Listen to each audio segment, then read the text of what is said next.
जय हिंद दोस्तों।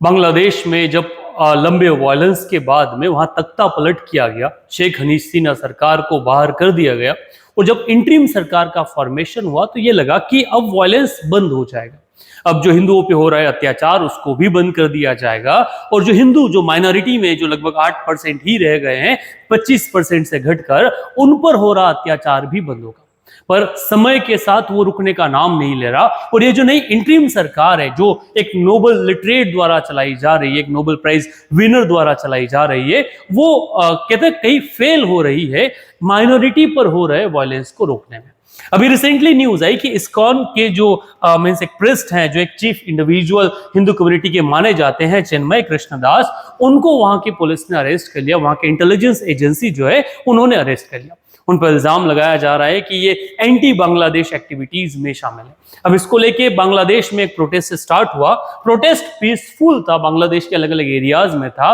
बट वहां की खालिदा सरकार के जो सपोर्टर हैं, खालिदा जो इससे पहले जेल में थी, अभी उनको रिलीज किया गया नई सरकार के समय, उनके सपोर्टर्स और रेडिकल लोगों ने उन पर हमला कर दिया, जिसमें कई लोग घायल हो गए और कुछ लोगों की उसमें जान भी चली गई। अब इस पूरे मुद्दे ने कहते हैं वर्ल्ड मीडिया का ध्यान जो है वो लगभग अभी थोड़ा कहीं और है, वो कहीं और वॉर में है, बट इन यहां माइनॉरिटी पे हो रहा जो क्लैशेस है उसको लेकर अभी इस्कॉन ने गवर्नमेंट ऑफ इंडिया से रिक्वेस्ट किया है कि गवर्नमेंट ऑफ इंडिया को इस पूरे मैटर में इंटरवीन करना चाहिए। माइनॉरिटी के ऊपर अत्याचार को लेकर भी यही कहा जाता है कि अब भारत की रिस्पॉन्सिबिलिटी है, क्योंकि पाकिस्तान हो या बांग्लादेश दोनों भारत के ही अंग थे, भारत से ही निकल के आए,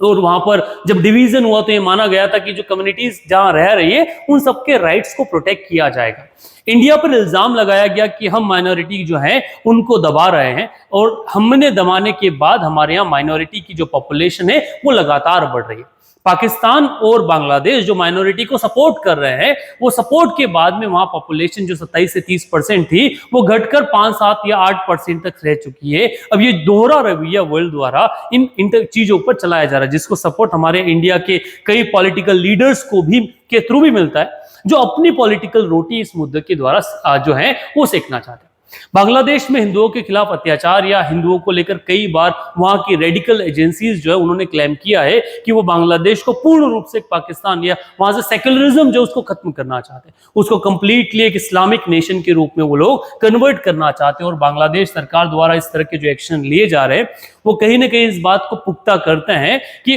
जो रेडिकल ऑर्गेनाइजेशन के स्टेटमेंट है उनमें वहां की सरकार का भी से है, मींस उनको वो सरकार जो है वो भी इस बात पर एग्री करती है। वो सेक्युलरिज्म के कंसेप्ट पे शायद अब बांग्लादेश का जो पॉलिटिक्स है वो फिट नहीं बैठा। अब भारत सरकार इस पर इंटरवीन करेगी या नहीं करेगी वो तो आने वाले टाइम पर है, but definitely world should see that what happening in Bangladesh, what happening on Hindus in Bangladesh.